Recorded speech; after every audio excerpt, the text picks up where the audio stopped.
இன்றைக்கி நீங்கள் சூரியனை காமெடினா பார்த்து எத்தனை படம் பார்த்துருக்கீங்க? இன்றைக்கி எல்லோரும் அழுகிறேன்னு சொல்கிறாங்கல்ல, அவரை பார்த்தா அவங்களுக்கு வந்து அவரோட நடிப்பில் வந்து ஒரு இமோஷன் க்ரியேட் ஆகுது. அது நம்ம தான் ட்ரை பண்ணணும். நம்ம அஸ் அ க்ரியேட்டராக நம்ம தான் அதை வந்து ட்ரை பண்ணணும். எங்கே பார்த்தாலும் பயங்கர ஜாலியாக ஹைப்பர் ஆக்டிவாக இருக்கிற ஆள் தான் பாபா பாஸ்கரா. அவரை கூட வந்து எதுவும் பண்ணாது, நில்லு இப்படியே சோகமாக பாரு அப்படின்னு சொல்கிறதுல ஒரு இன்ட்ரெஸ்டிங் இருந்தது எனக்கு. ஸோ கேரக்டராக அவரோட ஒரிஜினல் கேரக்டருக்கும் இந்த படத்தை எங்கள் மாமா வச்சு தான் எடுத்தேன். கிச்சா ஏன் நல்லா இருக்குங்கிறீங்க? கிச்சா வந்து எங்கள் மாமா, எங்கள் அக்கா வீட்டுக்காரு. அவருக்கும் சினிமாவுக்கும் சம்மந்தமே இல்லை. ஒரு நாள் குத்த வச்சு டீ குடித்தார். நீங்கள் ரெட்ரோலே பார்த்தீங்கன்னா கீழே ஒரு கல்யாணம் நடக்குது, மேலே ஒரு டிஸ்கஷன் நடக்குது. இந்த டிஸ்கஷன் இவங்களுக்கு தெரியக்கூடாது. அப்படிங்கிறப்போ இங்கே என்ன நடக்க போகுது, எங்கே நடக்க போகுது, எங்கே என்ன நடக்க போகுதுங்கிறதுக்கு ஒரு சிங்கிள் ஷாட் பண்ணுறாங்களா, அது உங்களுக்கு இன்ட்ரெஸ்டிங்காக இருக்கும். இல்லைன்னா உங்களுக்கு போர் எடுக்கும். இங்கே என்னக்கா டீ போடுங்கன்னு சொல்கிற போலீஸு ஃபஸ்ட்டு ஷாட்டில் விமல் வந்து சார் அங்கே உள்ளே போய் பாருங்கன்னு ஒருத்தட்ட பேசுவார். அடுத்த ரூம்குள்ளார போவார், அக்கா அப்படின்னு கூப்பிட்டு பேசுவார். அடுத்த ரூம்குள்ளார போவார், எடுத்தீங்களா இல்லையா அப்படின்னு. அப்படியே அவரோட மூடு மாறிக்கிட்டே இருக்கும். அங்கே போனால் ஒருத்தன் காலை உடைப்பாங்க. அதுக்கு எனக்கு சிங்கிள் ஷாட் தேவைப்பட்டுச்சு. ஆக்சுவலாக நான் எழுதுனதில் ஹீரோவும் லட்டுவும் தான் வருவாங்க. உள்ளே வந்துட்டு ஒரு மெடிசன் வாங்கிறதுக்காக வெளியே போவார். அப்போ லட்டு மட்டும் வந்து பேசுவாருன்னு கதையில் எழுதிருந்தேன். ஆனால் எடிட்டர் அப்படியே மாற்றி உள்ளே வரப்போ, ஏன்னா கண்டென்ட் இவன் தான் வந்து பேச போகிறேன்னு உள்ளே மாற்றி கடைசி நிமிஷத்தில் மாற்றினது தான். பட் அது ஒரு ட்விஸ்ட்டாக நான் வந்து நினச்சிருப்பேன்னா, நான் ஒரு ஃப்ளாப் கொடுத்துட்டு வீட்டில் உட்காந்து நினைப்பேன். எனக்கு நம்ம ஹானஸ்ட்டாக ட்ரை பண்ணி ஜெயிச்சு நம்ம இன்னும் அடுத்தடுத்துக்கு போகணும் தான் நினச்சி தான் வேலை செஞ்சோம். அது ஒர்க் ஆகலை. நான் விமல் நான் போலீஸ்னு சொன்னால் ஒத்துக்குவியா நீ விலங்குக்கு முன்னாடி? இப்போ நீ சொல்கிறதா சொல்லுவேன், போலீஸ் கதை வச்சுருக்கேன், விமல் தான் கிடைக்கிறாரு, எப்படி நான் எடுக்கிறதுன்னு கேட்பேன். Simple brother. காமெடி பண்ணுறேன், காமெடினாவே இருக்க மாட்டான்ல. அவனுக்கு ஒரு லைஃப் இருக்குல்ல, அவனுக்கு ஒரு நேச்சர் இருக்குல்ல, அவனுக்கு கோவம் வரும், அழுக வரும், எல்லாம் வரும் இல்லை. அவர் கேட்டார்ல, ரைட்டராக இருக்கிறப்போ அந்த கதை எனக்கு ரொம்ப பிடிச்சிருந்தது. அதை வந்து டைரக்ஷனை நான் பண்ணுறப்போ மிஸ் பண்ணிட்டேன். ஜிவி சார்லாம் வந்து உளுந்து இன்றைக்கி நீங்கள் வந்து கேளுங்க, உளுந்து சிரிச்சார். அந்த கதையை நான் வந்து ஒரு 100 பேர்கிட்ட சொல்லியிருப்பேன். 100 பேரும் வயிறு விழித்து சிரித்து போயிருக்காங்க. டெட் பேன் காமெடின்னு சொல்லுவாங்க அந்த ஜானரை. ஓகேவா? டாக்டர் படம் பார்த்தீங்களா, அதான் ட்ரை பண்ணியிருக்காங்க. அதுதான் ஒர்க் ஆயிடுச்சு. இப்போ டாக்டர் ஒர்க் ஆயிடுச்சு. அவங்க கரெக்டாக நெல்சன் சாருக்கு நல்லா எடுக்க தெரிஞ்சிச்சு அந்த ஜானர், அதெல்லாம் எடுத்துட்டாரு. ப்ரூஸ்லி எடுக்கிறப்ப எனக்கு எடுக்க தெரியலை. இப்போ நான் 2 படம் ஹிட்னால நீங்கள் ஹிட்டுன்னு பேசுகிறீங்க. நான் எடுக்கிற எல்லா படமும் ஆடியன்ஸ் பிடிக்குங்கிற அவசியம்லாம் கிடையாது. நான் ப்ராப்பராக எடுத்து கொடுத்துருவேன். வெற்றியை மட்டுமே நோக்கி யாருமே போக முடியாது. கமல் சார் விடவா நம்மளாம் அவரே அதானே சொல்கிறாரு. வெற்றிமாறன் சார் அதானே சொல்கிறாரு, நம்ம எடுக்கிறது மட்டும் தான் நம்ம வேலை. பாலபந்தன் சார் அதானே சொல்கிறாரு, எடுக்கிறது மட்டும் தான் நம்ம வேலை. Hit flop. நான் காலேஜ் முடிச்சுட்டு எனக்கு வாய்ப்பு கிடச்சிது, ட்ரை பண்ணேன், ஒரு படம் ஃப்ளாப் கொடுத்தேன். அதுக்கப்புறம் எனக்கு ஏஜ் இருந்தது, ஒரு 4 வருஷம் கஷ்டப்பட்டேன். ஏஜ் ஒரு ஃபேக்டர் கிடையாதுன்னு சொல்கிறேன். நீ சொல்கிற எக்ஸ்டர்னல் ப்ரெஷர்ஸை ஹேட் ப்ரெஷராக நான் திரும்ப போய் அசிஸ்டன்ட் வேலைக்கு சேர்ந்துருக்கலாம். ஆனால் ஒன்ஸ் நான் டைரக்டர் ஆகிட்டேன்னா டைரக்டராக தான் இருக்கணும். திரும்ப நான் கீழே இறங்கிட்டேன்னா லைஃப் ஃபுல்லாக நான் அசிஸ்டன்ட்டாக இருந்துருவேன். ஏன்னா எனக்கு ப்ரூஸ்லி ஐயோ ஃப்ளாப் கொடுத்துட்டோமே, நம்ம வீட்டை விட்டு வெளியே வர முடியாது, நம்ம எல்லாருமே அப்படி பார்ப்பாங்களே, அவமானமாக இருக்குது. நான் வீட்டுக்குள்ளே உட்காந்துருந்தேன்னா விலங்கு எப்படி வந்திருக்கும்? நீ ஃபேஸ் பண்ணல. இன்றைக்கி ஒரு நாள் அந்த டைலாக், இன்றைக்கி ஒரு எதுவுமே தெரியாதுன்னு நினைக்கிற வரைக்கும் நல்லது தான். அது எப்பயுமே உன் மைண்டுக்குள்ளே இருக்கட்டும். ஆனால் அதுக்கான தெரியாதுன்னு விலகி நிற்காத, முயற்சி பண்ணு, படி. ஒருத்தர் ஒரு கான்ஃபிடென்ட் வேணும். நீ ஃபேஸ்புக்கில் எழுதுனாலும் ஒரு ரைட்டிங் சென்ஸை பார்த்து கூப்பிட்றதுக்கு அவ்வளோ பேர் இருக்காங்க. ஓகேவா? நம்மளாம் வந்து நினச்சிக்கிட்டு இருக்கோம் நமக்கு நம்மளால எதுவும் முடியல. இங்கே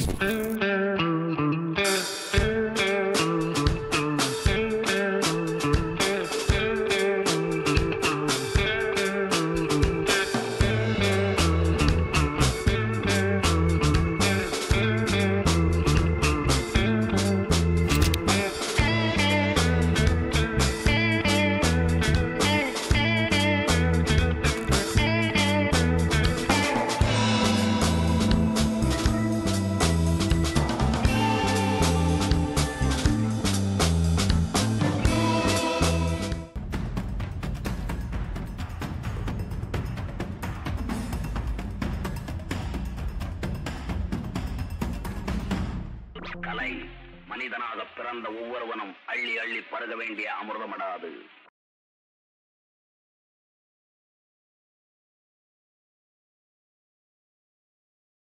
விலங்கு சீரியஸ் பார்த்தேன். எல்லா கேரக்டருமே பக்காவாக இருந்துச்சு. எஸ்பெஷலி விமலன் அந்த போலீஸ் கேரக்டர் சூப்பராக இருக்கும். ஆனால் அது பிஃபோர் விமலன் நான் பார்த்தேன் சரியான பட வாய்ப்புகள் அவ்வளோவா போகல. நீங்கள் எப்படி விமலனோட டேலண்ட்டை ஐடென்டிஃபை பண்ணீங்க, அவர் எப்படி டெஸ்ட் பண்ணிங்க எடுத்தீங்க? பிகாஸ் நாங்கள் ஆக்டிங்க்கு தேடுற பசங்க. ஸோ நாங்கள் அதை தெரிஞ்சுக்கலாம், அதனால தான் உங்கள்கிட்ட இந்த டவுட் கேட்குறேன். ஒரு மிகப்பெரிய நடிகர். ஒரு மிகப்பெரிய நடிகர்னு வகை சுடாவை பார்த்தீங்கன்னா தெரியும். நிறைய படங்கள் நடிச்சிருக்காரு. அவர் சேதனை நிறைய இடங்கள்ல சொல்லியிருக்காரு. அவருடைய ட்ராமா ஆக்டிங் பற்றி ஐடென்டிஃபைலாம் பண்ணல. அவர் தான் எனக்கு வாய்ப்பு கொடுத்துருக்காரு. உண்மை தான். அப்பா ஒரு ஹீரோவாக தான் நிறைய படம் நடிச்சிருந்தாரு. இப்பயும் அப்படி தான் நடிச்சிட்டு இருக்காரு. என்னென்னா நீங்கள் வந்து விமலன் வந்து போலீஸாக பார்க்க மாட்டீங்க. அவரை தாடியோட பார்த்துருப்பீங்க. நீங்கள் போலீஸ் தான் ஒரு இமேஜினேஷனில் இருந்தீங்க. ஆடியன்ஸ் நானுமே என்ன இருந்தேன்னா காக்கா சூர்யா சார் தான் போலீஸ், சிங்கம் சூர்யா சார் தான் போலீஸாக நானும் நினச்சிட்டு இருந்தேன். பட் நான் போய் ஒரு இன்ஸ்பெக்டரை பார்த்தேன்னு சொன்னேன்ல, அவங்க கூட பழகுனேன்ல, அவங்க வீட்டுக்கு போனேன்ல, அங்கே இருக்க கான்ஸ்டபிள்ஸ், அங்கே இருக்க எஸ்ஐ கூட நான் ஹரின்னு ஒரு அண்ணன் இருக்கார், இவங்க கூட நான் அவங்க வீட்டுக்கு கூப்பிட்டு போய் அவங்க உட்காந்து சாப்பிட்றப்போ அவங்க கூட அவங்க பசங்களோட இருக்கிறப்போ அவனும் நம்மள மாதிரி ஒரு ஆள் தான். நம்ம அண்ணன் தம்பி சித்தப்பா எப்படி இருப்பாங்களோ அப்படி தான் இருப்பாங்க. இவங்க ஒரு ஸ்பெஷல் டீம்னு சொல்லி ஒரு 10 பேர் வந்தாங்க. அவங்க ரொம்ப சாதாரணமாக ரொம்ப நார்மலாக இருந்தாங்க. யூனிஃபார்ம் கூட போடலை, தாடி வச்சுருந்தாங்க. என்னன்னா ஸ்பெஷல் டீம்ன்றாங்க. ஸோ இதை நான் பார்த்தேன். அப்போ விமலனும் அதே மாதிரி தானே இருக்கார். அப்போ எனக்கு கிடைச்ச வாய்ப்பு விமலன்ட்ட தான் போய் கதை சொல்ல முடியுது. ஓகேவா? நான் போய் யார்கிட்ட கதை சொல்ல முடியும்? அப்போ எங்கள் அண்ணன் ஃப்ரெண்டு ஒருத்தர் முத்துன்னு ஒரு அண்ணன் டைரக்டர் இருக்கார். அவர்கிட்ட சொன்னேன். அவர் தான் வந்து கொரோனா டைமில் எங்கே போகிறதுன்னு தெரியாமல் விமலனை வீட்டுக்கு போனோம். அங்கே போய் விமலனை வீட்டில் போய் சாப்பிட்டுட்டு அப்போ பேசிகிட்டு இருக்கிறப்போ என்கிட்ட ஒரு கதை இருக்குண்ணே போலீஸ். அவரும் என்ன போலீஸ் கதைங்கிறேன்னு அவரும் ஆச்சரியப்படு. இல்லைண்ணே நான் பார்த்த போலீஸ்னால் இப்படி தான் இருப்பாங்க அப்படின்ட்டு. ஓகே, உங்களுக்கு தாடிக்கு ஒரு தாடி வச்சா ஸ்பெஷல் டீம் ஆகிடும். பட் எனக்கு ஸ்டேஷனுக்குள்ளே வேணும். தாடி எடுத்தால் ரொம்பவும் நீங்கள் வந்து வெளியே போயிடக்கூடாது. என்னடா இப்படி எடுத்துறாங்கன்னு நினச்சிடக்கூடாது. தாடியோட இருந்தால் நல்லாயிருக்கும்னு தோணுச்சு. அப்போ என்ன பண்ணேன், ஒய்ஃப் மாசமாக்குனேன். அப்போ ஒய்ஃப் மாசமாக்குனேன். அதில் இன்ட்ரெஸ்டிங்காக சீன் பண்ணும். என் ஒய்ஃபுக்கு நான் சுடுதண்ணி ஊற்றி விடுவேன். அப்போ நான் அதை சீனாக வைக்கிறப்போ உங்களுக்கு அது புதுசாக தெரியுது. ஸோ உங்களுக்கு எது புதுசு, உங்கள் லைஃப்பில் என்ன இருக்குது, அதில் என்ன நீங்கள் ஐடென்டிஃபை பண்ணி அதை சீன்குள்ளே கொண்டு வந்து ஏன்னா அதை நான் ஏன் சொல்கிறேன்னா, இதே சுடுதண்ணி ஊற்றுற சீனை நான் எழுதுனேன். நான் ப்ரூஸ்லி தோத்தோன்னா என்கிட்ட அடுத்த வந்து அசிஸ்டன்ட் ஒருத்தர் பையன் சேர்றான் அதிகன்னு. அவன் வந்து அந்த சீனை நான் கொடுக்குறேன். ஏன்னா அவன் நம்மளை பெரிய டேரக்டர் நினச்சி சேர்ந்துருக்கான். நான் அந்த சீனை எழுதிட்டு இது எப்போ இருக்குன்னு கொடுத்தோன்னா ஓகே சார் நார்மலாக இருக்குது அப்படின்னா. ஆனால் அந்த சீன் எழுதுறப்ப எனக்கு எக்ஸைட் பண்ணுச்சு. செம்மையாக இருக்கல, இது வரைக்கும் யாருமே இந்த சீன் இப்படி சொல்லவே இல்லை அப்படின்னு தோணுச்சு. நான் அவன் சொல்லிட்டானேங்கிறதுக்காக பிலீவ் பண்ணல அதை. ஏன்னா என்ன எக்ஸைட் பண்ணுச்சு அது. அப்போ நான் அதை பிலீவ் பண்ணி வச்சேன். ரைட்டராக ரிவ்யூவாக எழுதுகிறப்ப எல்லாமே அந்த சீனை சொன்னாங்க. அது நீங்கள் தப்பாக தான் ஒரு பாத்ரூம்குள்ளே போய் நீங்கள் சொல்லி ட்ரெஸ் இல்லாமல் தான் இருக்கும். ஆனால் உங்களுக்கு அது தப்பாக தோணாது. அதுக்குள்ளே ஒரு லவ் தான் இருக்கும். ஸோ ஒரு சீன் 2 சீன் தான் அந்த பொண்ணை காட்ட போகிறோம். அதை வச்சு நமக்கு ஒரு பெரிய கதை பின்னாடி போகுது. அவள் ஹாஸ்பிட்டலில் இருக்கா அப்படின்னு கதை போகுது. பட் யதார்த்தமாக ஒரு போலீஸ் எப்படி லவ் பண்ணுவான், இதெல்லாம் பறக்க விட்டு அப்படி போய் மாண்டேஜ் எடுக்க முடியாது. ரொம்ப ரொம்ப யதார்த்தம் எதுவோ அதை பண்ணணும்னு நினச்சோம். அதுக்காக அதை பண்ணோம். ஒரு ஃபேண்டசி லவ் தேவைப்படுது. அதுக்காக இப்படி ஒரு ஹை ஸ்பீடில் ஒரு சாங் வச்சு லவ் வைக்கிறோம் இங்கே. ஸோ கதையும் படமும் தான் டிசைட் பண்ணும் உங்களுக்கு என்ன வேணுங்கிறது. அதை கரெக்டாக சேனல் பண்ணிட்டேன். நீங்கள் இங்கே மாமன் வந்து பண்ண வந்துட்டு இல்லை நான் ரொம்ப ரியலிஸ்டிக்காக தான் எடுப்பேன் அப்படின்னு எடுத்திங்கன்னா ஆடியன்ஸ் உட்கார மாட்டான். அது ரியலிஸ்டிக் கதையை எடுத்து இது ரியலிஸ்டிக்காக தான் வரப்போகுதுன்னு தெரிஞ்சால் ஓகே. கதையோட அப்ரோச் தானே. நான் இப்படி ஒரு படம் பண்ண போகிறேன், அதுக்கு என்ன பண்ணுமோ அதை பண்ணுவோம். நான் இப்படி ஒரு படம் பண்ண போகிறேன், அதுக்கு என்ன பண்ணுமோ அதை பண்ண போகிறோம். அதுதானே சினிமா. அதை கரெக்டாக புரிஞ்சுக்கிறது தான் நம்மளுடைய பிரச்சனையாக இருக்கும். அதை கரெக்டாக புரிஞ்சுக்கிட்டோம்னா ஓகே, ஒர்க் ஆகிடும், அவ்வளோதான். விலங்குல வந்து பாலசரவணன் சாரோட கேரக்டர் ஆர்க் வந்து ரொம்ப பிடிச்சிருந்தது. டு த எக்ஸ்டெண்ட் அதோட ஃபுல் ஆர்க் வந்து இது வரைக்கும் அவர் வேறு எந்த படங்களையுமே அந்த லெவலுக்கு வந்து அவரை ட்ரை பண்ணியிருக்காங்களான்னா கம்மி தான். அந்த கேரக்டர் எப்படி ஸ்கெட்ச் பண்ணீங்க? அது பாலசரவணன் பண்ண கரெக்டாக இருக்கும், இந்த எக்ஸ்டெண்ட் வரைக்கும் அவர் போகலான்னு ஒரு ஆர்டிஸ்ட்டை எப்படி நீங்கள் கணிக்கிறீங்க? நான் ஒரு ஆர்டிஸ்டான்னு தான் கேட்குறேன். அது வந்து கருப்புன்னு ஒரு கேரக்டர். ஆக்சுவலாக இப்போ ஹரின்னு ஒரு அண்ணன் சொன்னல, அவருடைய கேரக்டர் தான் அது. ஸோ ஹரியை டிசைன் பண்ணணும்னு நினச்சேன். ஹரி மாதிரி ஒரு ஆள் டிசைன் பண்ணும். அவர் என்கிட்ட சொல்லுவார். இப்போ என் கூட என்ன பேசுகிறப்ப ரொம்ப சாஃப்டாக பேசுவார். அப்போ தான் குழந்தைக்கெலாம் சாக்லேட் வாங்கி கொடுத்து 2 பேரும் வெளியே வருவோம். வந்து ஒரு அக்யூஸ் இங்கே வாடா அப்படிம்பார். எடுத்தோடனே கெட்ட வார்த்தையில் பேசுவார், எடுத்தோடனே அடிக்க போவார். ஆனால் அவரோட கேரக்டர் அது கிடையாது, அவரோட நேச்சர் அது கிடையாது. அந்த அக்யூஸ் அங்கிட்ட போனோன்னு நான் கேட்டேன், என்னண்ணே ஏண்ணே இப்படி பண்ணுறீங்க? இல்லை பிரசாந்த், ஃபஸ்ட்டு எடுத்தோன்னே அவனை பயமுறுத்திடணும், அப்போ தான் உண்மையை பேசுவான். நம்ம அவனை பயமுறுத்தலைன்னா அவன் பேச மாட்டான். நம்ம அவனை கூப்பிட்டு தம்பி என்ன தம்பி எங்கேருந்து தம்பி வரீங்க அப்படின்னா இவன் டம்மி போலீஸ் தான்மா நம்மள அவன் அக்யூஸ்டு. அவன்கிட்ட நான் இப்படி ஹேண்டில் பண்ணோம். ஆனால் இதுக்கப்புறம் நான் அவன்கிட்ட அப்படி பேச மாட்டேன், சாஃப்டாக பேசுவேன். ஏன்னா ஃபஸ்ட்டு நான் யாருன்னு நான் ரெஜிஸ்டர் பண்ணிட்டேன். நான் இப்படி பேச இன்னொருத்தர் அப்படி பேசுவார் அப்படின்னு அவங்க ஒரு ட்ராமா வச்சுருக்காங்க. அப்போது எனக்கு இப்போ ஒரு சாஃப்டாக இப்போ இது வரைக்கும் நீங்கள் காமெடினா பார்த்த ஒருத்தனை திடீர்னு பயங்கர வைலண்ட்டாக பார்த்தா நல்லா புதுசாக இருக்குன்னு தோணுச்சு. ஏன்னா நான் அந்த கேரக்டர் அப்படி பார்த்தேன். அவ்வளோ சாஃப்டாக பார்த்த கேரக்டர் திடீர்னு வைலண்ட்டாக மாறுச்சு. அப்போ என் ஃப்ரெண்டு அவன் கோவப்பட்டால் என்ன பண்ணுவான்னு எனக்கு தெரியும். அவன் படத்தில் மட்டும் நீங்கள் அவனை காமெடினா பார்க்குறீங்க. அவன் ரியல் லைஃப்பில் அவன் மனுஷன் தானே, அவனுக்கு கோவம் வரும், சிரிப்பு வரும், எல்லாம். அப்போ அவன் கோவப்பட்டான்னா அவன் முகத்தை நான் பார்த்துருக்கேன். அப்போ அந்த ஃபேஸ் எனக்கு ஃபிட் ஆகும்னு தோணுச்சு. அதனால அவனை அப்படியே அவன் தான் ரிஸ்க் எடுத்தான்.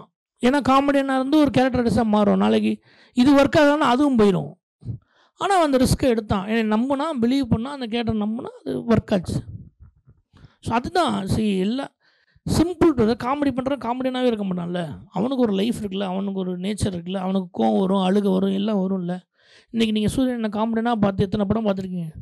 இன்றைக்கி எல்லோரும் அழுகிறேன்னு சொல்கிறாங்கல்ல, அவரை பார்த்தா அவங்களுக்கு அவரோட நடிப்பில் ஒரு இமோஷன் க்ரியேட் ஆகுது. அது நம்ம தான் ட்ரை பண்ணணும். நம்ம அஸ் அ க்ரியேட்டராக நம்ம தான் அதை ட்ரை பண்ணணும். நீங்கள் அவனை கடைசி வரைக்கும் வாழ்க்கை ஃபுல்லாக காமெடினா வச்சுக்கணும்னு நினச்சிங்கன்னா முடியாது. பட் மாமன்ல எனக்கு அந்த மாதிரி கேரக்டர் இல்லை.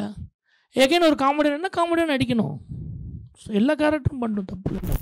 நான் இப்போ விலங்கு, மாமன் ரெண்டுமே ரெண்டு ஸ்டோரியுமே உங்களை எக்ஸைட் பண்ணியிருக்கோம். அதனால் நீங்கள் அதை சூஸ் பண்ணியிருக்கீங்க.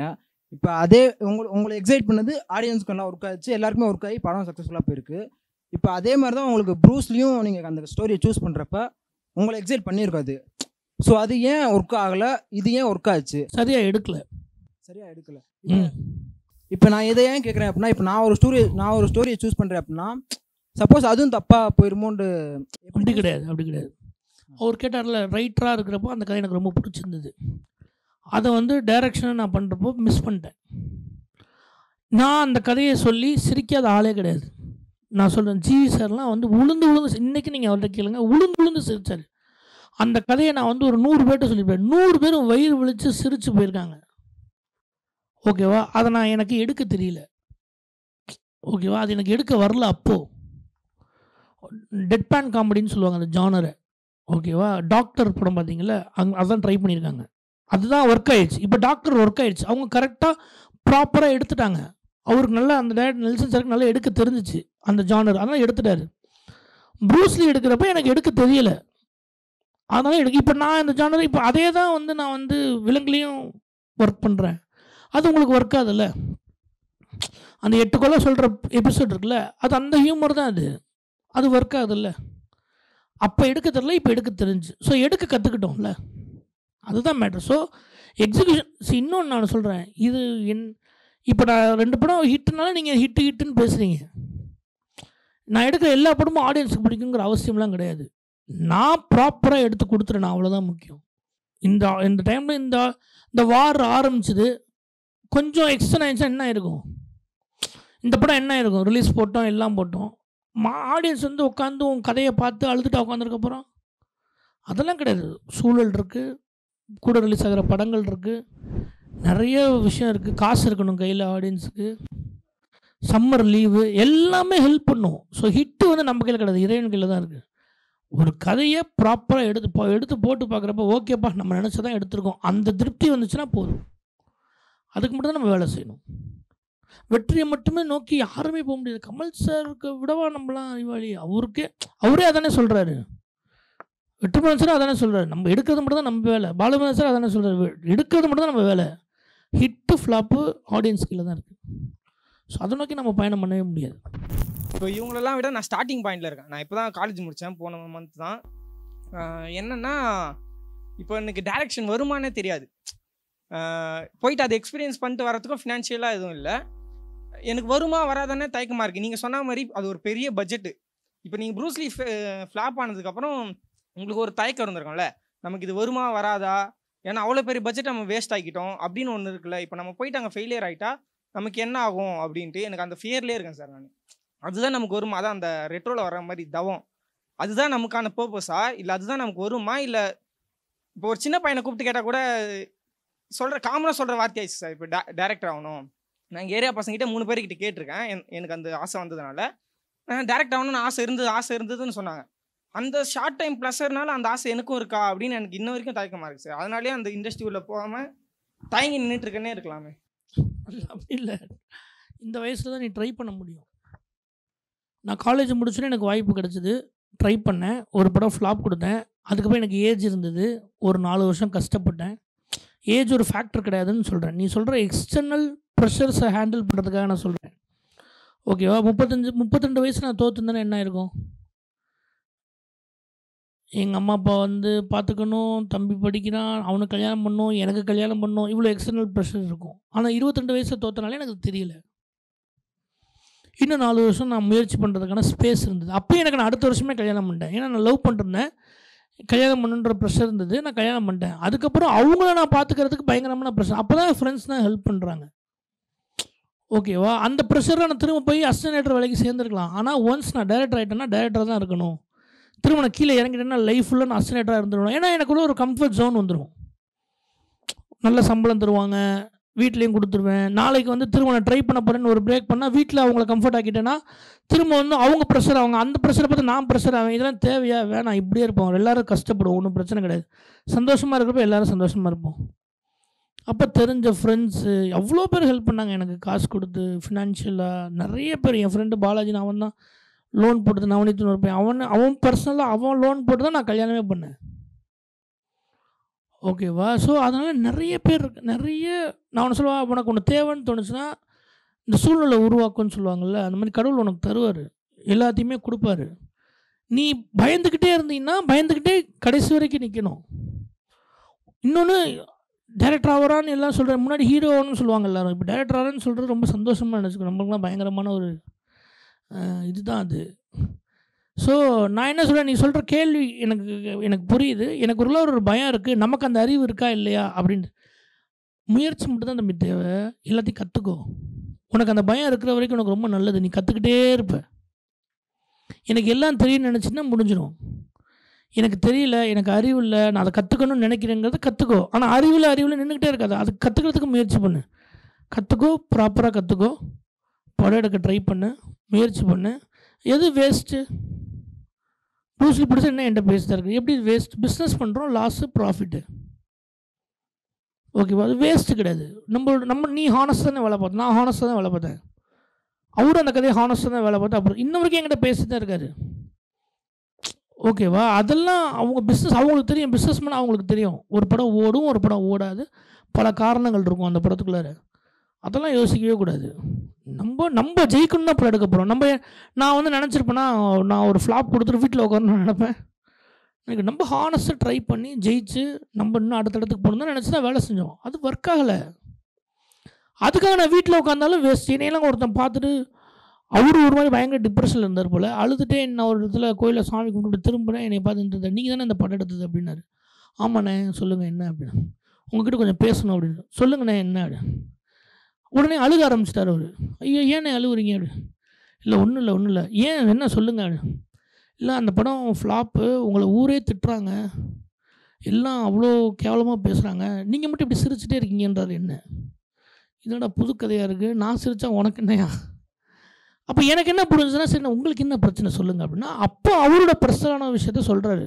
என்னென்னா, இந்த கஷ்டத்தை என்னால் தாங்கவே முடியல, நீங்கள் இவ்வளோ பெரிய கஷ்டத்தை எப்படி தாங்கியிருக்கீங்க, அதை எனக்கு சொல்லி கொடுத்தீங்கன்னா நானும் தாங்கிக்குவேங்கிறது தான் அவருடைய இது. அவர் சொல்ல தெரியாமல் சொல்கிறாரு, ஆனால் அவரோட நீடு அதுதான். அவர்கிட்ட ஒரு 10 நிமிஷம் தான் பேசணும். அவருக்கு அடிக்கடி ஃபோன் பண்ணி பேசணும்னு ஒரு ஆள் தேவை. அவருக்கு என்ன பிரச்சனை, அந்த பிரச்சனையை யார்கிட்டயே சொல்லிடணும். அவர் மனசுக்குள்ளே வச்சுக்க முடியல. அவருக்குள்ள ஒரு பயம் இருந்துச்சு, அதை கைட் பண்ணணும். அது ஒரு 3 நாள் செஞ்சேன். ஓகேவா? இப்போ அவர் நல்லா இருக்காரு. இதனால் இப்படி உடஞ்சும் போயிடக்கூடாது. நான் ஏன் உதவி பண்ணாங்கன்னு சொன்னேன்ல. இப்போது நான் ஷார்ட் ஃபிலிம் எடுக்கிறதுலேருந்தே எனக்கு நிறைய பேர் உதவி பண்ணியிருக்காங்க. ஏன்னா நான் எங்கள் அப்பா கிட்ட போய் காசு கேட்க முடியும். அவரும் 400 ரூபா சம்பளம் வாங்குறாரு. ஓகே, என்னென்னா எங்கள் அப்பா 13 வயசுலேருந்து வேலை பார்த்தார்ல. 40 வருஷமாக வேலை பார்த்ததுக்கப்புறம் அந்த கடை வந்து, அந்த ஓனர் வந்து இந்த கடையை வேறு யாருக்காவது கொடுக்கலான்னு இருந்தார். நிறைய பேர் வந்து இந்த கடையை பெரிய பெரிய முதலாளிகள்லாம் வந்து கேட்டாங்க. ஆனால் அந்த கடையோட ஓனர் என்ன சொன்னார்னா, 40 வருஷமாக அவன் என்கிட்ட உண்மையாக வேலை பார்க்குறான், அதான் அந்த கடையை நான் அவனுக்கு தான் தருவேன், எங்கள் அப்பா கொடுத்தாரு. அந்த ஹானஸ்டி இருக்குல்ல, அதுதான் சினிமாவில். நீங்கள் அந்த ஹானஸ்டியோடு இருந்தீங்கன்னா, இந்த சினிமாவுக்கு நினச்சி பிலீவ் பண்ணிங்கன்னா, அந்த ஓனர் மாதிரி இங்கே 4 ஓனர் உங்களுக்கு இருப்பான். நீங்கள் உண்மையாக வேலை செய்யுங்க, உண்மையாக நம்புங்க, பிலீவ் பண்ணுங்கள். முனிஷ்காந்த் கதையை ஒரு இடத்துல இன்டர்வியூவில் சொல்லியிருப்பேன், அவர் இந்த சினிமா எவ்வளோ லவ் பண்ணாருன்னு. அந்த மாதிரி உண்மையாக லவ் பண்ணி இதுக்கான நம்பி வேலை செஞ்சுக்கிட்டே இருந்து முயற்சி பண்ணிகிட்டே இருந்தீங்கன்னா லவ் பண்ணுறேன், நல்லா இருக்கேன், வீட்டுக்குள்ளாரே உட்காந்துருப்பேன், வாய்ப்பு தேடி வரும்னா வராது. தேடி ஓடுங்க. எவ்வளோ பெரிய கஷ்டமாக இருந்தாலும் டேக் இட் ஈஸின்ட்டு போயிட்டே இருந்தீங்கன்னா, அந்த 4 வருஷம் நான் சஸ்டெயின் பண்ணல, ஒரு ஒரு ஒரு வாழ்க்கை வாழ்ந்தல, அதெல்லாம் சரியாக இப்போ மாறிடுச்சுல்ல. ப்ரூஸ்லி ஐயோ ஃப்ளாப் கொடுத்துட்டோமே, நம்ம வீட்டை விட்டு வெளியே வர முடியாது, நம்ம எல்லாருமே அப்படி பார்ப்பாங்களே, அவமானமாக இருக்குது, நான் வீட்டுக்குள்ளே உட்காந்துருந்தேன்னா விலங்கு எப்படி வந்திருக்கும்? இங்கே ஃபேஸ் பண்ணல. இன்றைக்கி ஒரு நாள் அந்த டைலாக் தான், இன்றைக்கி ஒரு நாள் வந்து நம்மளோடது இல்லைன்னு நினச்சிக்கணுன்னு இருக்குல்ல. இந்த 1 மணி நேரத்தில் வாழ்க்கை மாறிடாதுல்ல. அது மாதிரி நினச்சிட்டு போயிட்டே இருக்க வேண்டியதான். இப்போ அதே பிடிச்சிருக்கு, படம் பண்ணுவேன், அந்த படம் பெரிய ஹிட் ஆகலாம், அவர் இன்னும் நிறையா சம்பாதிப்பாங்க, அதெல்லாம் ஒரு ஃபேக்ட் கிடையாது. ஸோ பயப்படாத. எதுவுமே தெரியாதுன்னு நினைக்கிற வரைக்கும் நல்லது தான். அது எப்பயுமே உன் மைண்டுக்குள்ளே இருக்கட்டும். ஆனால் அதுக்கான தெரியாதுன்னு விலகி நிற்காத, முயற்சி பண்ணு, படி. ஒருத்தர் ஒரு கான்ஃபிடென்ட் வேணும். அறியாமைன்ற அறியாமை, நான் சொல்கிற அறியாமை வந்து இந்த இந்த இந்த குளத்துக்குள்ளார எவ்வளோ ஆழனே உங்களுக்கு தெரியாமல், உங்களுக்கு நீச்சல் நல்லா தெரிஞ்சு அதை போய் நீச்சல் அடித்து போயிடுவீங்க. ஆனால் அந்த குளத்தை பற்றி ஒரு பயங்கர பில்டப் பண்ணி, இந்த குளத்தில் எவ்வளோ ஆழம் இருக்குது தெரியுமா அப்படின்னு சொல்ல, உங்களுக்கு நீச்சல் தெரிஞ்சாலுமே உங்களுக்கு ஒரு நடுக்கம் வரும். அதனால் நீங்கள் தெரிஞ்சுக்காமல் இருக்கிறது ரொம்ப நல்லது. உங்களுக்கு நீச்சல் மட்டும் நல்லா பழகிக்குங்க, போயிட்டே இருக்கலாம், பிரச்சனையே கிடையாது. வணக்கம் சார். எனக்கு இந்த படத்தில் காஸ்டிங் எப்படி பண்ணீங்கன்றது தெரிஞ்சுக்கணும் ஆர்வமாக இருக்குது. எஸ்பெஷலி பாபா பாஸ்கர் அந்த கேரக்டர் வந்து எனக்கு படம் ட்ரைலர் ரிலீஸ் பண்ணதுக்கப்புறமே எனக்கு தோணுன ஒரு விஷயம், கொஷின் வந்ததுன்னா, இந்த படத்தில் ட்ரைலரில் ஃபுல்லாகவே வந்து மாமாவை தான் காட்டுறாங்க. குழந்தைன்னு ஒன்று பிறந்த அப்பான்னு ஒன்று இருக்கும். அப்பான்னு ஒரு கேரக்டர் ஏதோ அந்த நலங்கு வைக்கிற மாதிரி ஒரு சீனில் மட்டும் ஒரு ஸ்னாப் மட்டும் வந்துட்டு போகிறாரு. ஸோ இப்போது இந்த படத்தில் மாமான்றது தான் கதைனா இருந்தாலும் அப்பாவோட ரோல் என்னவா இருக்கும்? ஏன் அப்பாவை டம்மி பண்ணி ஒரு படம் எடுத்தால் எப்படி ஓடும் அப்படின்ற கொஷின் எனக்கு ட்ரைலர் வந்தப்போ தோணுச்சு. இந்த படம் போகும்போதும் அந்த அப்பாவோட ஃபீலிங் என்னவா இருக்குன்ற கொஷின் தான் என் மைண்ட்லேயே இருந்துகிட்டு இருந்தது. அதை கரெக்டாக நீங்கள் இன்ட்ரோல் பிளாக்கில் அதை பிரேக்காக யூஸ் பண்ணது நல்லா இருந்தது. அதுக்கப்புறம் அவருக்கான தனி சீன்ஸ் வந்து அந்த மாண்டேஜ் மாதிரி போடுவீங்க, ஒரு இடத்துலையும் அவர் எப்படி தயங்கி நின்னாரு, ஃபீல் பண்ணாருன்றது. அந்த ஒர்க் அவுட்டை தாண்டி அந்த காஸ்டிங்கில் அவர் வந்து பிளேஸ் பண்ணது எனக்கு, பாபா பாஸ்கரை நான் குக் வித் கோமல்லையும் பார்த்துருக்கேன், டான்ஸ் மாஸ்டரும் பார்த்துருக்கேன். பட் இந்த எமோஷனலில் கேரி பண்ணுவாருன்றது உங்களுக்கு எப்படி தோணுச்சுன்றது எனக்கு தெரியல. பட் அதை நீங்கள் எக்ஸ்பிளைன் பண்ணிங்கன்னா நல்லாயிருக்கும். அதுக்கப்புறம் வந்து மியூசிக் வந்து வஹாப் வந்து பண்ணியிருக்காரு ஃபஸ்ட் டைம் தமிழில். அவரோடது ஒன்ஸ் மோர் படம், அந்த பாட்டு வந்து ஹிட் ஆயிருந்தாலும் கூட இதுதான் ஃபஸ்ட்டு ஃபுல் ஆல்பமோட படமாக ரிலீஸ் ஆயிருக்கு. ஸோ அந்த கேரக்டர், ஐ மீன் மியூசிக் எப்படி அவரை நீங்கள் சாய்ஸாக எடுத்திருந்தீங்க? இது வந்து என்னென்னா, அந்த கேரக்டர் வந்து ரொம்ப கவனிச்சிடக்கூடாதுங்கிறது ரொம்ப ஆர்வமாக கரெக்டாக இருந்தோம். சரி, விலங்கு மாதிரி தான், கிச்சானா மெயின். ஆனால் கிச்சானா உங்களுக்கு தெரிஞ்சிடக்கூடாது. தெரிஞ்சிட்டா அந்த சஸ்பென்ஸ் போயிடும். ஸ்டேஷனுக்குள்ளே வேலை பார்த்த ஒருத்தன்றதான் உங்களுக்கு எக்ஸைட்டிங்காக இருக்கும். அப்படிங்கிறப்போ கிச்சானா எப்படி கேஷ் பண்ணமோ அதே மாதிரி தான் இந்த கிச்சான் தான் இவர்.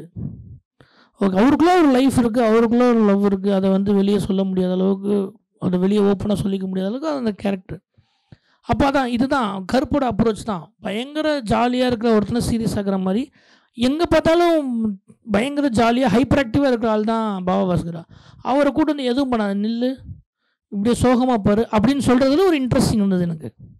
ஸோ கேரக்டர், அவரோட ஒரிஜினல் கேரக்டருக்கும் இந்த படத்தோட கேரக்டருக்கும் அப்படியே வேறங்கிறப்போ ஆடியன்ஸ் இந்த மூஞ்சி இப்படி பார்த்ததுலையே தெரிஞ்ச முகமாகவும் இருக்கணும், ஆனால் இந்த கேரக்டர் இது கிடையாதேங்கிற மாதிரியும் இருக்கணும். அப்படிங்கிறதுக்காக தான் அந்த கேரக்டர் தான், அந்த ஃபேஸ் தான் அது இன்ட்ரெஸ்டிங் ஆகுச்சு. ஸோ அப்படி பிலீவ் பண்ணது தான். ஸோ பாபா அதுதானே நம்ம ஒரு அஸ் கிரியேட்டராக புதுசாக என்ன பண்ண போகிறோம், புதுசாக என்ன உங்களை எக்ஸைட் பண்ண போகுது. இப்போ நீங்கள் இதை ஏன் சொல்கிறீங்க அப்படின்னா, நான் என்ன நினச்சனோ அதுதான் நீங்கள் சொல்கிறீங்க. நான் என்ன ஃபீல் பண்ணேன்னா, நான் வந்து இல்லை இப்படி ஒரு கேரக்டர் இப்படி நடிக்க வச்சோம்னா அது எக்ஸைட்டிங்காக இருக்கும்னு நினச்சேன். அதே தான் நடந்திருக்கு. ஸோ அதுதான், அதை நீங்கள் நினச்ச கேள்வி கரெக்டாக. அதை தான் நாங்கள் ட்ரெயிலர் ரொம்ப அவாய்ட் பண்ணோம். அவரோட பாயிண்ட் ஆஃப் வியூ சொல்லக்கூடாதுன்னு நினச்சோம். படத்தில் நிறைய இடங்கள் அவரை பேச விடலை, அவருக்கு நிறைய ஷார்ட் வைக்க மாட்டோம். 4 பேர் நிற்கிறாங்கன்னா 4 ஒயிடு ஷார்ட்டையே அவர் தான் அவாய்ட் பண்ணிடுவேன். ஏன்னா அவர் இருக்கணும் ஆனால் இருக்கக்கூடாது, அவர் தெரியணும் ஆனால் தெரியக்கூடாது, பின்னாடி ரிவீல் பண்ணுறதா இருக்கணும். அதெல்லாம் சின்ன சின்ன இது தான், அப்படி தான் ஒர்க் பண்ணோம். அது ஒர்க் ஆகிருக்கு. வஹாப் வந்து ப்ரொடியூசரோட சாய்ஸ், மியூசிக் டைரக்டரு. அவரோட குஷி கேட்டிருக்கேன், நல்ல பயங்கர பெரிய ஹிட்டு, ஹாய்னா பயங்கர ஹிட்டு. ஸோ பெரிய நல்ல லவ்க்கான நல்ல கரெக்டான மியூசிக் டைரக்டர்னு தோணுச்சு. நம்மளோட சவுண்ட்ஸை சொல்லிட்டோம்னா அவருக்கு புரிஞ்சுருந்துச்சு. அதேமாதிரி நம்மளோட சவுண்ட்ஸ் அவர் தெரிஞ்சுக்கிட்டாரு, நல்லாவே பண்ணிட்டார். ஒரு ஸ்டோரி வந்து ஹை பட்ஜெட் வந்து முடிவு பண்ணல, அது லோ பட்ஜெட்லேயே வந்து ஃபினிஷ் பண்ணிடலாம் அப்படின்னும் போது, நான் பக்கத்தில் வந்து ஒரு 5 பேரை பிடிச்சி ஒரு 10 lakhs அப்படின்னு சொல்லிட்டு ஒரு 50 lakhs வச்சு போஸ்ட் ப்ரொடக்ஷன் எல்லாத்தையும் நான் எடிட்டிங் டிஐ எல்லாமே முடிச்சுட்டு நான் ஓடிடி நான் வந்து எப்படி நான் அப்ரோச் பண்ணுறது, இந்தந்த கேட்டகரி வந்து ஓடிடியில் வந்து கிளிக் பண்ணால் எடுத்துப்பாங்க அப்படின்ற மாதிரி என்னென்ன குவாலிட்டிஸ் தேவை. இல்லை, இந்த குவாலிட்டியில் படம் நல்லா இருக்கணும், அவ்வளோதான். படம் நல்லா இருந்துச்சுன்னா எல்லா படத்தையும் வாங்கிக்கோங்க. என்னென்னா இந்த படத்துக்கு என்ன பட்ஜெட் தேவையோ குவாலிட்டியாக இருந்துச்சுன்னா போதும். அவங்க யார் வாங்குறாங்களோ படம் பார்க்குறாங்களோ அவங்கள நீங்கள் அப்ரோச் பண்ணணும், அவங்களுக்கு ஒரு ஷோ போட்டு காட்டணும், அவங்க வந்து படத்தை பார்ப்பாங்க. அதை எல்லாமே கான்டெக்ட் தான்ப்பா. கான்டெக்ட் தான் ரொம்ப முக்கியம். அதில் உன்னை பிலீவ் பண்ணும், நீ ஒரு நல்ல படம் எடுத்து வச்சுருக்கேன்றது தெரியணும். இப்போ மூடர்குடம், நான் இதை சொல்கிறேன், மூடர்குடம் வந்து அண்ணன் நவீன் அண்ணன் எடுத்தார். அந்த படத்தை அவங்கள தான் எடுத்திருந்தாங்க. அண்ணன் தான் ப்ரொடியூஸ் பண்ணியிருந்தார், அண்ணன் தான் டைரக்ட் பண்ணார், அவங்களோட ஃப்ரெண்ட்ஸாக வச்சு தான் எடுத்தாங்க. இப்போ அந்த படத்தை வந்து எப்படி ரிலீஸ் பண்ணுறதுன்னு அண்ணனுக்கு தெரியல. இப்போ அண்ணன் என்ன பண்ணுறாருன்னா பாண்டர் சட்டை, ஏன்னா அங்கே ஒர்க் பண்ணாங்க, பாண்டர் சட்டை கேட்டாங்க, பசங்க ப்ரொடக்ஷன் போட்டோம், எல்லாருமே ஈஸியாக பிஸ்னஸ் பண்ணி ஈஸியாக படத்தை வந்து ரிலீஸ் பண்ணிட்டோம். இப்போ அவருக்கு பாண்டர் சார் தேவைப்பட்டார்ல, ஒரு கான்டெக்ட் தேவைப்படுதில்ல, அந்த மாதிரி நமக்கு ஒரு கான்டெக்ட் தேவை, அவ்வளோதான். ஒரு யூடியூப் வீடியோ இன்றைக்கி வைரல் ஆகுது, ஓகேவா? சும்மா ஃபேக்காக லூசுத்தனமாக பேசுகிற வீடியோஸ்லாம் வைரல் ஆகுது. நீ நல்ல கண்டென்ட் போட்டினா கண்டிப்பாக உன்னை தேடி வந்து எல்லாமே நடக்கும். நம்ம தான் உழைக்கணும், நம்ம தான். எல்லா ஸ்பேஸ் இருக்குது, எல்லாமே இருக்குது, நம்ம என்ன வேணாலும் பண்ணலாம். நீ ஃபேஸ்புக்கில் எழுதினாலும் ஒரு ரைட்டிங் சென்ஸை பார்த்து கூப்பிட்றதுக்கு அவ்வளோ பேர் இருக்காங்க, ஓகேவா? நம்மளாம் வந்து நினச்சிக்கிட்டு இருக்கோம் நமக்கு நம்மளால் எதுவும் முடியல, இங்கே ஸ்பேஸ் இல்லை, இங்கே யாரும் விட மாட்டேங்கிறாங்க, யாரும் கூப்பிட மாட்டேங்கிறாங்க, ரெகக்னைஸ் பண்ண மாட்டேங்கிறாங்க, நம்மளாம் நினச்சிட்டு இருக்கோம். அப்போலாம் ஒன்றுமே கிடையாது. இன்றைக்கி டிக்டாக் பண்ணவங்கள தான் நடிக்க வச்சுட்ருக்காங்க. இன்றைக்கி எவ்வளோ பேர் எங்கெங்கேருந்து எப்படி எடுத்துகிட்டு இருக்காங்களே. நம்ம யாரையும் போய் பார்க்காம, நம்ம எந்த முயற்சியும் பண்ணாமல், நம்ம எதுவுமே செய்யாமல், நம்ம மற்றவங்கள ப்ளேம் பண்ணிட்டே இருக்கோம். இப்படிலாம் கிடையவே கிடையாது. இங்கே புதுமுகம் பிஸ்னஸ், தேட்டர் கொண்டு போக முடியாது, தேட்டர் கிடைக்காது, இது பிஸ்னஸ் தானேப்பா. இந்த ஹீரோ வச்சு எடுத்தால் இவ்வளோ பிஸ்னஸ் பண்ண முடியும், இந்த ஹீரோ வச்சு எடுத்தால் இவ்வளோ, இதுக்கூட ஒரு ஓப்பனிங், இது எல்லாமே பிஸ்னஸ் தானே. நீ வந்து நிறைய புது முகங்கள் நடித்த படங்கள் பெரிய ஹிட் ஆகிருக்கா இல்லையா? அந்தளவுக்கு வீரியமும் படம் இருக்கணும். பவர்ஃபுல்லாக இருந்துச்சுன்னா நீ சொல்கிற எங்கள் மாமா வச்சு தான் எடுத்தேன் கிச்சா, ஏன் நல்லா இருக்குங்கிறீங்க? கிச்சா வந்து எங்கள் மாமா, எங்கள் அக்கா வீட்டுக்காரு, அவருக்கும் சினிமாவுக்கும் சம்மந்தமே இல்லை. ஒரு நாள் குத்த வச்சு டீ குடித்தார் காலைல எழுந்திரிச்சு பார்க்குறப்போ. அது புதுமுகம் தானே அது, ஏன் அது ஒர்க் ஆச்சு? நீ எழுதுகிற கதையும் நீ எடுக்கிற படமும் தான். அந்த முகத்தை அந்த மாதிரி நடிக்க வை, அந்த முகத்துக்கு அந்த மாதிரி ஒரு கெட்டப் கொடு. இவங்க இதை நடித்தாதான் இல்லை, அவங்க அந்தளவுக்கு தயாராகிட்டாங்கன்னா போதும். நான் விமல் நான் போலீஸ்னு சொன்னால் ஒத்துக்குவியா நீ விலங்குக்கு முன்னாடி? இப்போ நீ சொல்கிறதா சொல்லுவேன், போலீஸ் கதை வச்சுருக்கேன், விமல் தான் கிடைக்கிறாரு, எப்படி நான் எடுக்கிறதுன்னு கேட்பேன். இல்லையே, அப்படி கிடையாது. அந்த அந்த கதைக்கு நீ நினச்ச போலீஸ் அவருன்னா அதை வக்கீல் எடுக்கலாம். அதுக்காக நான் வந்து சிங்கம் கதை எடுத்துகிட்டு போய் நான் இப்படி வச்சு எடுக்க போகிறேன்னு நான் சொல்லலை. என்னோட அப்ரோச் அது. அந்த மாதிரி உன் கதையோட அப்ரோச் இல்லைங்க, நான் வந்து ஒரு பெரிய ஒரு பாக்ஸிங் கதை எடுக்க போகிறேன் அப்படின்னு சொல்லிவிட்டு நீ வந்து கிச்சனை வச்சு எடுக்க முடியாது. அவர் பெரிய ஸ்டாராக இருந்தாலுமே நீ எடுக்க முடியாது. அதுக்கான ஃபிசிக் தேவை, அதுக்கான அதை நீ ரெடி பண்ணும். கிச்சானே சொல்லி நீங்கள் இப்படி ரெடி ஆகுங்க, எனக்கு 60 வயசு 40 வயசில் 45 வயசில் ஒரு பாக்ஸர் மாதிரி ஒரு ஆள் தேவை, நீங்கள் ஃபிசிக்காக ரெடி ஆகுங்க, நான் ரெடி பண்ணி வச்சு படம் எடு. உன் கதை நல்லா இருக்கும் பட்சத்தில், ஸ்க்ரீன் பிளே இருக்கும் பட்சத்தில், அது நல்லா நீ எடுக்கப்பட்டதில் வச்சு படம் ஓடுமா ஓடாதான் டிசைட் ஆகும். நீங்கள் ஸ்கிரிப்டில் எவ்வளோ டீட்டெயிலாக எழுதுவீங்க சார்? எல்லாமே இருக்கணும்ன்ட்டு எழுதுவீங்களா, இல்லைனா உங்களுக்கு மட்டும் தெரிஞ்சால் போதுமா?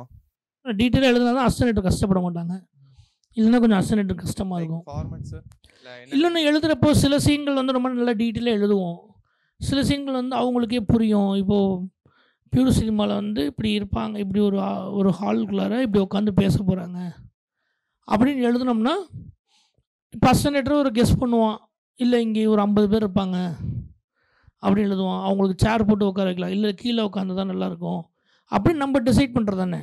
ஸோ அதுதான், அதை இப்போ சின்ன சின்ன ப்ராப்பர்ட்டிலாம் எழுதுவாங்க. சில இடங்களில் சில இடத்த இப்போ இன்ட்ரோல் பிளாக்கில் வந்து ஃபேன் சுற்றிட்டே இருக்குது, அதோட வைப்பில் வந்து அவன் போயிடுறான் அப்படிங்கிறத நான் எழுதுகிறப்ப எழுதுனேன்.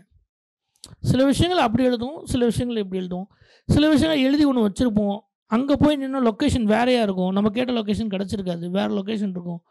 ஓகே, நேராக போய் ரைட்டில் திரும்பி போனால் ரைட்டில் பார்த்தா உட்காந்தான்னு இருக்கும், நீ அங்கே போனால் ரைட்டே இருக்காது, செவுறு தான் இருக்கும். அப்போ நீ அதை மாற்றி எடுக்கிறப்போ, அங்கே கம்போஸ் பண்ணுறப்போ, அங்கே நீ வேறு மாதிரியான ஒரு பண்ணுறப்போ அது அங்கே ஒரு சில விஷயங்கள் டெவலப் ஆகும். இந்த இடத்துல இவ்வளோ பெரிய டைலாக் வேணும், இந்த டைலாகில் கட் பண்ணி போனாலே புரிஞ்சிருது, இங்கே வந்து உட்காந்து பேசியிருந்தால் லேக் ஆகுது அப்படின்னு உனக்கு தோணும். ஓகே, ஸோ அது எல்லாமே அப்படி இப்படி டெவலப் ஆகுறது தான். பட் எழுதுகிறப்போ டீட்டெயிலாக எழுதுறது ரொம்ப நல்லது. ரொம்ப டீட்டெயிலும் டேஞ்சர் தான். ரூம்குள்ளே உடனே ரூமில் வந்து ஃபோட்டோ இருக்குது, அருணோட ஃபோட்டோ சிரிச்சிட்டு இருக்காரு அப்படின்னா உட்காந்து எழுத ஆரம்பிச்சின்னா அந்த படம் எழுதி முடிக்க மாட்டேன், போர் அடிக்கும். எழுதுகிறப்பே போர் அடிக்க ஆரம்பிச்சிடும். ஃபஸ்ட்டு ஹீரோட வீடை எழுதுகிறப்போ ஹீரோ வீடு இப்படிலாம் இருக்கும், அவரோட கேரக்டர் என்ன வாங்கிறதுக்காக அதெல்லாம் நீ டிசைன் பண்ணி எழுதிட்டு அதுக்கப்புறம் ஹீரோ வீட்டை காமிக்கிறப்போ ஹீரோ வீடுன்னு எழுதினாலே போதும். நீ அங்கேயும் வந்து வாட்டர் பாட்டில் இருந்துச்சு அதை நவுத்தி வச்சுட்டு வந்து உக்காந்தான் அப்படின்னா அது போர் அடிக்க ஆரம்பிச்சிடும். சிங்கிள் ஷாட்டை பற்றி உங்கள் பார்வையில் எப்படி சார்? இப்போ ரெட்ரோ படத்தில் 16 நிமிஷம் சிங்கிள் ஷாட் வந்து அது பெருசாக பேசினாங்க. இப்போ உங்களோட பார்வையில் அந்த சிங்கிள் ஷாட் நல்லதா கெட்டதா, இல்லை அது படத்தோட சுச்சுவேஷனுக்காக வைக்கிறதா, இல்லை வைக்கணுமேன்னு வைக்கிறாங்களா, அந்த பற்றி உங்களுக்கு நீங்கள் உங்கள் பார்வையில் எப்படி சார் இருக்குது? இல்லை மற்றவங்க எப்படி பண்ணுவாங்கன்னு எனக்கு தெரியாது.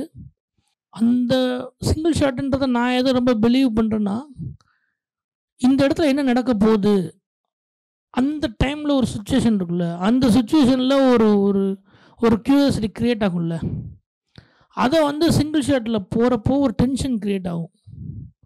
நம்மளும் அது கூடயே சேர்ந்து போகிற மாதிரியான ஒரு ஃபீல் கிடைக்கும். அதுக்காக தான் சிங்கிள் ஷாட் யூஸ் பண்ணும். சும்மா எல்லாத்துக்குமே சிங்கிள் ஷாட் யூஸ் பண்ணோம்னா போர் அடிச்சிடும். இப்போ நீங்கள் ரெட்ரோலே பார்த்தீங்கன்னா கீழே ஒரு கல்யாணம் நடக்குது, மேலே ஒரு ஒரு டிஸ்கஷன் நடக்குது, இந்த டிஸ்கஷன் இவங்களுக்கு தெரியக்கூடாது அப்படிங்கிறப்போ இங்கே என்ன நடக்க போகுது, எங்கே நடக்க போகுது, எங்கே என்ன நடக்க போகுதுங்கிறதுக்கு ஒரு சிங்கிள் ஷாட் பண்ணுறாங்களே, அது உங்களுக்கு இன்ட்ரெஸ்டிங்காக இருக்கும். இல்லைன்னா உங்களுக்கு போர் அடிச்சிடும். இப்போ நீங்கள் வேறு ஏதாவது சிங்கிள் ஷாட்லேயே இப்போ அடுத்தடுத்த ஒரு நகரத்து இருந்தாங்கன்னா உங்களுக்கு மேபி போர் அடிக்க வாய்ப்பு இருக்குது. சீன் தான் முடிவு பண்ணும். எவ்வளோ சீக்கிரம் உங்களை காட்டணும், எவ்வளோ சீக்கிரம் என்னையை காட்டணுங்கிறது தானே சீன் இருக்குது. நான் கேமரா வச்சு இப்படி இப்படி இப்படி இப்படி பேன் பண்ணிட்டு இருந்தேன்னா இரிட்டேட் ஆகிடும்ல. நம்ம 2 பேரும் உட்காந்து பேசுகிற கான்வர்சேஷனில் இப்படி இப்படி பண்ணிட்டு இருந்தேன்னா இரிட்டேட் ஆகிடும். அப்போது அந்த ஸ்டேஜிங்கில் தான் இருக்குது. அந்த ஸ்டேஜிங் வந்து உங்களுக்கு என்ன மாதிரி வேணும், இந்த ஸ்டேஜிங்கில் இந்த என்ன மாதிரியான மூடு க்ரியேட் ஆகணும், அது நிறைய படிக்கணுமே. நிறைய நீங்கள் சப்கான்ஷியஸ் மேலே நீங்களே நிறைய படம் பார்த்து பார்த்து பார்த்து பார்த்து கற்றுருப்பீங்க. உங்களே அறியாமல் உங்களுக்கு அது தெரியும், இந்த இடத்துல இப்படி சிங்கிள் ஷாட்டில் போனான்னு தோணும். இந்த மொமெண்ட் வந்து ரொம்ப முக்கியம்னு தோணும். இப்போ இந்த 8 கொலை சொல்கிறான்ல, அந்த மொமெண்ட்டில் எனக்கு அது தேவைப்பட்டுச்சு, உள்ளே போயிட்டு வருது. ஆனால் எனக்கு அதுக்கான இடம் இல்லை, ஸ்பேஸ் இல்லை. ஆனால் இங்கே என்னக்கா டீ போடுங்கன்னு சொல்கிற போலீஸு ஃபஸ்ட்டு ஷாட்டில் விமல் வந்து சார் அங்கே உள்ளே போய் பாருங்கன்னு ஒருத்தட்ட பேசுவார். அடுத்த ரூம்குள்ளார போவார், அக்கா அப்படின்னு கூப்பிட்டு பேசுவார். அடுத்த ரூம்குள்ளார போவார், எடுத்தீங்களா இல்லையா அப்படிம்பார். அப்படியே அவரோட மூடு மாறிக்கிட்டே இருக்கும். அங்கே போனால் ஒருத்தன் காலை உடைப்பாங்க. அதுக்கு எனக்கு சிங்கிள் ஷாட் தேவைப்பட்டுச்சு. ஸோ இந்த மாதிரி மூடு தான்.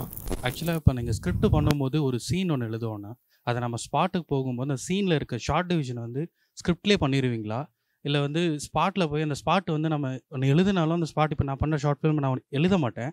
பட் அந்த ஷார்ட் ஃபிலிமில் எனக்கு தேவையான மாண்டேஜ் வந்து என்னோட கதையை சொல்லும், நான் அதை ஷார்ட் எடுத்துருவேன். எஸ்பெஷலி நான் உங்கள் படத்தில் ஒரு சீன் வந்து எனக்கு ரொம்ப பிடிக்கும், அதை நீங்கள் எப்படி எழுதுன்னு எனக்கு தெரிஞ்சுக்கணும். சூரியனை வந்து தான் அக்கா பையனை வந்து அந்த மண்டபத்தில் பார்ப்பார். மண்டபத்தில் பார்க்கும்போது அவன் பார்க்குறதுக்கு முன்னாடி அந்த கிளாஸில் கையை வச்சுக்கிட்டு பார்த்துட்டு இருப்பார். அந்த ஷாட்டில் அவர் அழுகிறது வந்து எனக்கு அந்த ஷாட் எங்கே வச்சேன்னா சூர்யா ரிப்போர்ட்டில் வந்து சூர்யா சார் வந்து அவர் அந்த ஃப்ளைட் பிறந்தவொடனே அந்த அங்கே ஒரு கிளாஸில் ஒரு ஷார்ட் ஒன்று வச்சுருப்பாரு. இதில் சேம் எனக்கு அதே பிச் ஆச்சு. ஸோ இந்த ஷாட் வந்து நீங்கள் பேப்பரில் வச்சிங்களா, இல்லை அந்த இடம் உங்களுக்கு அந்த இல்லை இந்த ஷாட் வந்து நான் பேப்பரில் எழுதலை. இது வந்து மண்டபத்தை வந்து தேடுறாங்கன்னு தான் எழுதியிருந்தேன். என்னோடய எக்ஸ்பீரியன்ஸில் நம்ம கேட்குறது எல்லாமே கரெக்டாக கிடைக்குமான்னு நமக்கு தெரியாது. அதனால் ஒரு மண்டபம் இவங்க கொடுக்கட்டும், அந்த மண்டபத்தை பார்த்து நம்ம முடிவு பண்ணி நான் தான் மண்டபம் போய் தேடினோம். அந்த ஏரியாவுக்குள்ளே கிடச்ச மண்டபம் இது. அங்கே கிளாஸ் இருந்ததெல்லாம் வந்து அந்த ஷாட் வைக்கிறப்போ தேடிட்டுங்கிறப்போ இந்த கிளாஸ் தான் நமக்கு ஹெல்ப் பண்ணணும்னு நினச்சேன். அதே மாதிரி அந்த இடத்துல அங்கே போய் கம்போஸ் பண்ணது அது ஸ்டேஜிங்காக அந்த மண்டபத்தில் போய் பண்ணுறப்போ இப்படி ஒரு ஷாட் பண்ணலாம் அப்படின்னு எடுத்தது. பட் அதை நான் பேப்பரில் எழுதலை. அதான் சொல்ல இப்போ இன்டர் பிளாக்கில் ஃபேன் மேலே ஷாட் இருக்கணும், ஃபேன் சுற்றுறப்போ அவங்க போய் படுத்துக்கணும், ஒரு வைப்பில் அவன் போகணுங்கிறது நான் பேப்பரில் எழுதியிருந்தேன். ஆனால் இது நான் அப்படி எழுதலை. ஸோ அதுதான் நீங்கள் வந்து நீங்கள் வந்து படம் முடித்து நீங்கள் நான் டுவர்ட்ஸ் கிளைமேக்ஸ் எல்லாருமே சொன்னாங்க 2 பேரும் தான் வருவாங்க. ஆக்சுவலாக நான் எழுதுனதில் ஹீரோவும் லட்டுவும் தான் வருவாங்க. உள்ளே வந்துட்டு ஒரு மெடிசன் வாங்கிறதுக்காக வெளியே போவார். அப்போ லட்டு மட்டும் வந்து பேசுவாருன்னு கதையில் எழுதியிருந்தேன். ஆனால் எடிட்டர் அப்படியே மாற்றி உள்ளே வரப்போ, ஏன்னா கண்டென்ட் இவன் தானே வந்து பேச போகிறேன்னு உள்ளே மாற்றி கடைசி நிமிஷத்தில் மாற்றினது தான். பட் அது ஒரு ட்விஸ்ட்டாக இருந்தது. இவர் ஹீரோ வருவாருன்னு நினைக்கிறப்போ கட் பண்ண இவன் உள்ளே வருவான் அப்படின்றது. ஸோ அதனால் நீங்கள் க்ரியேட்டிவிட்டிங்கிறது வந்து படம் ரிலீஸ் ஆகிற வரைக்கும் நடந்துகிட்டே இருக்கும். மிக்சிங்கில் ஒரு சவுண்டை மாற்றி அதை வேறையாக்கும். ஒரு டைலாக் மியூட் பண்ணுறதுலேயே ஒரு பெரிய வேல்யூ இருக்கும், ஒரு சவுண்டில் ஒரு பெரிய வேல்யூ இருக்கும். அதனால் அது க்ரியேட்டிவிட்டி வந்து படம் ரிலீஸ் ஆகிற வரைக்கும் இருக்கும். இப்போ நிறைய படம் பார்க்க நிறைய தப்பு தெரியுது, சரி பண்ணிக்கலான்னு தோணுது. மறக்காம சப்ஸ்கிரைப் பண்ணிடுங்க.